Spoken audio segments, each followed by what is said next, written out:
The Battle of the Rhone crossing took place during the Second Punic War. The Carthaginian army under Hannibal Barca, while marching to Italy in the autumn of 218 BC, fought an army of the Gallic Volcae tribe on the east bank of the Rhone River, possibly near Orosio. The pro-Roman Volcae, acting on behalf of a Roman army camped on the east bank near Massalia, intended to prevent the Carthaginians from crossing and invading Italy. Devising a plan to circumvent the Volcae, the Carthaginians, before crossing the river to attack the Gauls, had sent a detachment upriver under Hanno, son of Bomilcar, to cross at a different point and take position behind the Gauls. Hannibal led the main army across after Hanno sent smoke signals saying that the ambush was in place. As the Gauls massed to oppose Hannibal's force, Hanno attacked them from behind and routed their army. Although the battle was not fought against a Roman army, the result of the battle had a profound effect on the war. Had the Carthaginians been prevented from crossing the Rhone, the 218 invasion of Italy might not have taken place. This is the first major battle that Hannibal fought outside the Iberian Peninsula. Roman preparations. Both Carthage and Rome were in the process of mobilizing their resources for the coming conflict. Hannibal directed the Punic effort, while the Roman Senate decided on the Roman deployment of forces. The Roman navy had already been mobilized by 218 BC, having launched 220 quinquemes, perhaps for the Second Illyrian War during 220–219 BC. Consul Tiberius Sempronius Longus had received 2 legions plus 16,000 allied infantry and 1,800 allied cavalry and instructions to sail for Sicily, in 160 great warships and 12 light galleys, and from there to Africa, provided the other consul could keep Hannibal out of Italy. Publius Cornelius Scipio received 2 legions of the same number of infantry and cavalry plus 14,000 allied infantry and 1,600 allied cavalry with 65 banked ships for transport. Lucius Manlius was given 2 legions with 10,000 allied infantry and 1,000 cavalry. Gauls of the Boier and Incubus tribes in northern Italy had attacked the settlers intended to build the Roman colonies of Placentia and Cremona, and had penned them in a small Roman relief force in Mutina. One of the 2 legions originally intended for Scipio was diverted for the relief of Mutina under the praetor Lucius Manlius Vulsa and for the building of the colonies, which were to be walled castra. A fresh legion was raised to replace this detachment, delaying Scipio's departure. Punic Preparations. Hannibal had dismissed his army to winter quarters after the siege of Saguntum. When the army assembled in the summer of 218 BC, Hannibal stationed 15,000 soldiers and 21 elephants in Carthaginian-controlled Iberia under Hasdrubal Barca, and sent 20,000 soldiers to Africa, with 4,000 garrisoning Carthage itself.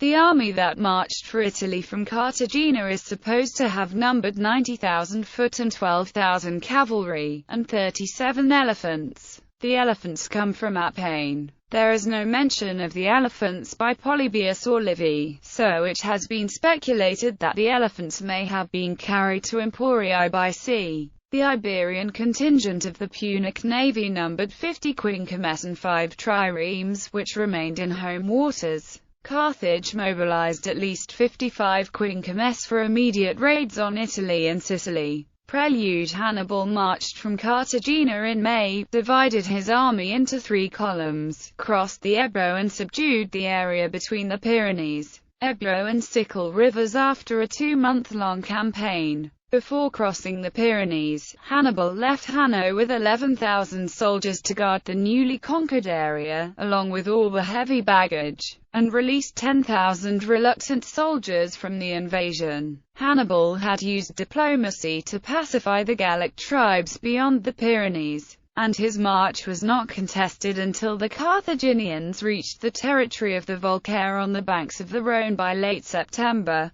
By then, the army had shrunk to 38,000 foot and 8,000 horsemen. After reaching the west bank of the river, Hannibal decided to rest for 3 days. The Carthaginians collected boats and built rafts as they prepared to cross the river. Although the Volcae inhabited both banks of the river, they had retreated to the eastern bank, where they encamped and awaited the Carthaginian crossing attempt. Hannibal put Hanno, son of Bomilcar, in charge of a mobile column made up of infantry and cavalry on the third night, and sent this force upriver under cover of darkness to find another suitable crossing place. Led by local guides, Hanno located a crossing about 25 miles to the north of the Carthaginian camp near an island, and crossed the river undetected with the aid of hastily built rafts. Some Iberians crossed the river using inflated animal skins. This detachment then rested for a day. They moved south on the following night and reached behind the Volcae camp at dawn. The battle Hanno signaled Hannibal by lighting a beacon and using smoke. The main Punic army started to cross the 1,000-yard-wide river. The rafts carrying Numidian cavalry were furthest upstream, while boats carrying dismounted cavalry crossed below them, with 3 or 4 horses in tow, tied to their boats.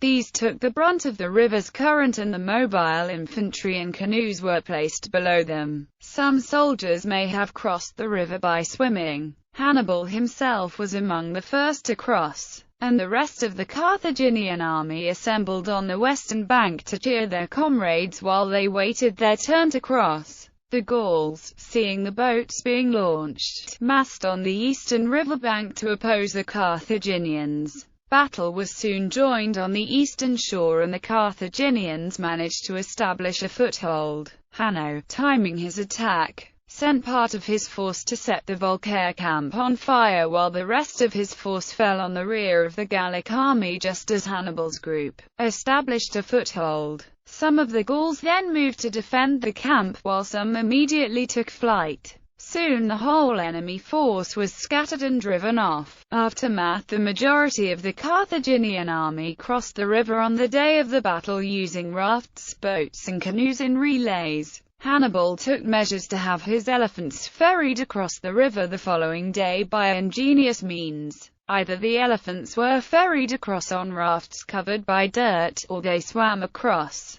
Once the army had gathered on the eastern bank, scouting parties were sent out, as Hannibal had received word that a Roman fleet had reached Massilia. One group of Numidians met a group of Roman and Gallic cavalry while scouting and retreated after a brief skirmish. Publius Scipio had sailed from Pisa and reached Massilia after sailing 5 days along the Ligurian coast, and had disembarked his army there. Learning from the locals that Hannibal had already crossed into Gaul, he sent 300 Roman horsemen and some Gallic mercenaries up the east bank of the Rhone to locate the Carthaginian army. These troops met and scattered the aforementioned force of Numidian cavalry out scouting for Hannibal, and managed to locate the Carthaginian camp as well. Scipio, after learning Hannibal's location, loaded his heavy baggage onto the ships and marched north with his army to confront Hannibal. Despite outnumbering Scipio at this point, Hannibal decided to push towards the Alps and started marching north following the eastern bank of the Rhone. Scipio arrived at the deserted Carthaginian camp, and finding that the Carthaginians were 3 days' march away, returned to Massilia. He put his army under the command of his brother Gnaeus Cornelius Scipio Calvus, then serving as his legate, and ordered him to sail for Iberia. Publius Scipio himself returned to Italy to organize the defenses against Hannibal's anticipated invasion. Battle site location: historians disagree on the specific location of the battle site, identifying various locations starting from Bourg Saint-Andéoe, Beaucaire and Forks on the Rhone, based on different hypotheses.